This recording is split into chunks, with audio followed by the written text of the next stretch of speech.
Before we begin today's episode, I want to give a brief disclaimer. Today we'll be discussing mental health, and some of the topics do include themes of suicide, sexual assault, and PTSD. I understand that these are sensitive issues, and I want to create a space where listeners can feel safe. A warning will be given 10 seconds before each mention of these themes, allowing you time to pause or skip ahead if needed. Complex trauma is an area in which you specialize. Yeah. So for many, trauma can make them feel distance from God, like you mentioned before, or even uncertain of his love. So how do you approach helping people to reconnect with their faith when they've been through such difficult things in their life? Or you even mentioned church hurt before. So how do you kind of allow them to reconnect with their faith? Yeah, that's a really good and important question. And it kind of goes back to even the woman at the well, that authenticity, to allow them to process through that, to know that they can tell God all of those emotions. They can tell God that they're really mad that that happened. They can process through all of that. The interesting thing with PTSD is self-blame.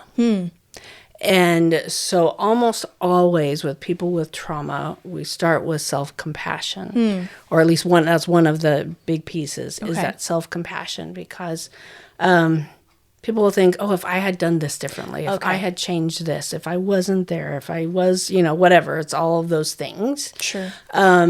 And if I've just done XYZ, right? And so to be able to have that self-compassion and to be able to experience God's love in that is really powerful, and to know that God's not angry with them, and that God understands and he's going to walk with them.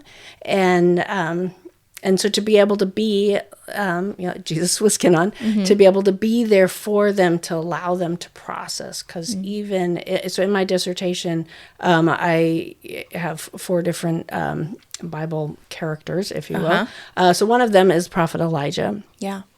And when he was, he was like, God, I'm exhausted. Just kill me. I'm done. Just take my life. And what he did is he poured that out to God. And he had all of the other prophets were killed, and he had just done this powerful miracle, and then he's like, okay, this lady wants to kill me, and I'm out, right? And so to me, that feels like trauma. And what God did for him is 3 different times he asked him the same question, so that he could talk about what was happening in his heart and his mind, and being able to process that.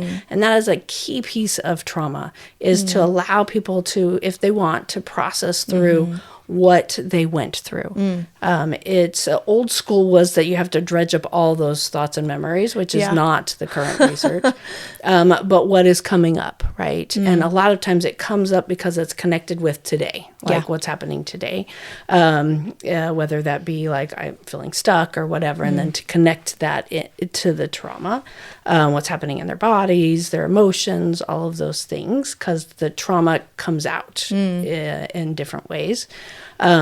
And then to allow people that space to be able to process the trauma, connect the current stuff with the trauma if they need to, and to know that somebody cares about them. Yeah. And when they're ready, and not all of them are ready to know about God's love in that trauma. Sometimes, for the Christians, they're just mad at God, and to be able to say, that's okay. Yeah. God is okay with that. I mean, look at, the different characters in the Bible that were mad at God, and God allows us to be able to, because we're directing that anger to him, and we're in that relationship with him. Right. And I think that's what he wants. He tells us Lamentations 2:19, which is the mom's prayer verse, pour out your heart like water before the Lord. And so all those icky, hard feelings, they're okay. And to be able to pour that out to God. And a lot of the whys, why God did you allow that? We don't have to shove those down. We can pour out our heart like water before the Lord and cry those out to God. And I wonder if part of the reason why we tend to do that displaced emotion, is because a lot of times, like in friendships or in marriage or anything in the community, if people have experienced trauma or they deal with anger, there can be displaced emotions, and the other person doesn't want any part. Sometimes they don't want any part of that. Oh, yeah. Or we even think to ourselves, oh, I'm not going to put that on them because I love them and I don't want them to take on that burden. But God wants to take on that burden. He wants our anger. He wants our emotions. I mean, we're mere humans. We can't handle sometimes the immense emotions that we can feel, but God can handle them. Yeah. And he wants you to displace your emotions on him. Yeah, exactly. That's amazing. Pour them out like water before the Lord. Yeah, amen. Exactly. Cyndie, I want to bring up a study here that I was looking into a little bit. So according to the American Psychological Association, women who experience trauma are twice as likely as men to develop PTSD. We were kind of talking about trauma in that last question. So as someone who works closely with trauma survivors, this first question here is, why do you think that this is the case, that more women are experiencing that? Yeah. So I think it's an interesting study. And so the researcher in me wants to research more because I don't really believe it. Okay. So having worked with guys in recovery, having worked with kids, a lot of times boys with PTSD, they get labeled as ADHD. So PTSD shows up in different ways. Okay. In rage, in oppositional defiance disorder, a lot with ADHD. Because with PTSD, the brain kind of goes blank, or there can be a trigger, and so then they go into either fight, flight, or freeze mode. Yeah. And so it shows up in different ways. And so I think they get labeled in different ways, right? Okay. So guys in recovery, we call it co-occurring because there's the trauma plus, there's the substance abuse. And the substance abuse is the main one. And then a lot of times there's trauma that goes with that. But they're diagnosed mainly with an addiction, with the substance use disorder. So I kind of feel like that's maybe what's happening there is misdiagnosis. Interesting. Okay. And I've seen that. I've seen that a lot, actually. Even where at one point I worked with kids in transitional homes, and a lot of them have traumatic experiences. And the school was saying, I think this kid has ADHD because it comes out in different ways. And boys tend to have more of the ADHD, hyperactive, impulsive. And so it seems like, oh, that's the right label. Sure.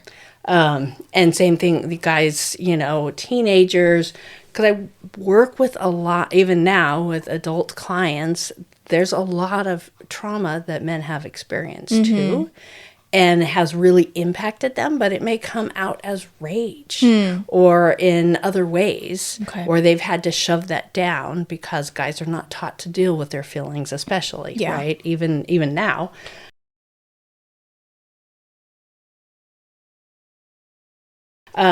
So I think there's that piece. Okay. The other piece is, women, unfortunately, I would hope that nobody ever had to deal with sexual abuse, right? But women are more likely to have childhood sexual abuse and to not be heard. Yeah. And it's really sad that they either think I can't tell anybody or they aren't believed. And that's not just kids. That's women with rape. That's just even the sexual harassment that we get in our everyday lives, right? That men don't usually have to deal with. Sure. And so because of that, we kind of internalize that.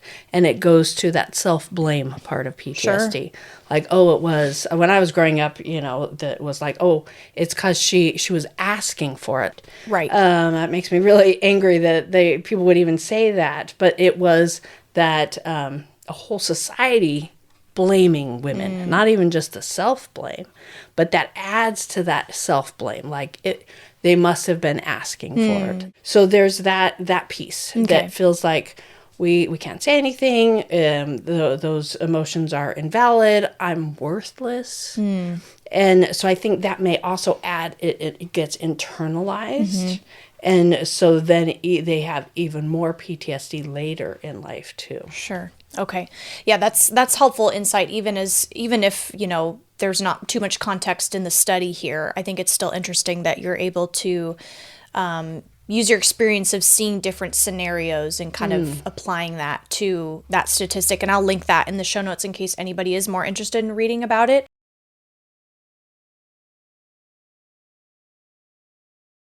But how do you see this statistic play out in the lives of the women that you counsel? I know you probably talk to a lot of people who maybe have been in cases of sexual abuse, or maybe you've talked to women who have not been believed in the past, and so now they're hoping that a female counselor can listen to them and hear them. So how have you seen that play out?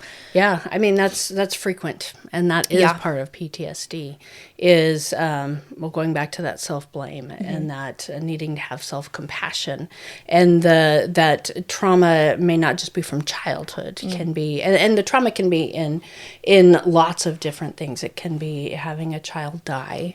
Sure. It can be, being in a car accident, or not being, thinking that you were going to be able to do this, and now all of a sudden you've got this permanent disability and you're not able to do that. And so there's a lot of parts of trauma, but with that comes that hypervigilance. And always being watchful and worried that something's going to happen. Okay. And then that adds to the anxiety, and that can feel overwhelming, which then, and a lot of people will check out of life, which then goes to the depression.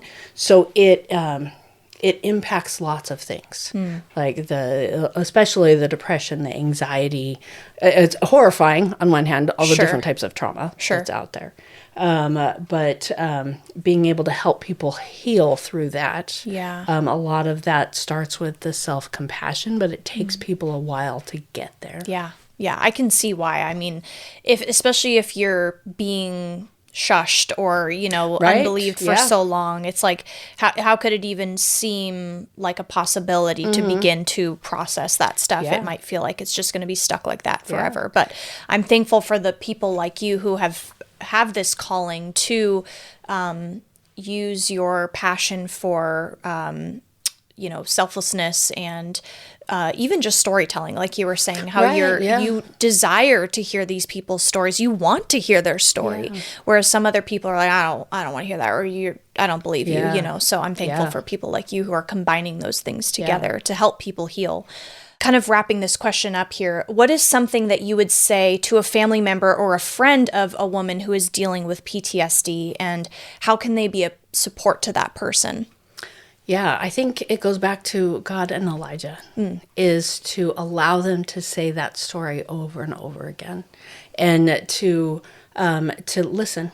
And encourage them to go to a therapist, because there's a lot of research being done now on trauma and how to help people through trauma.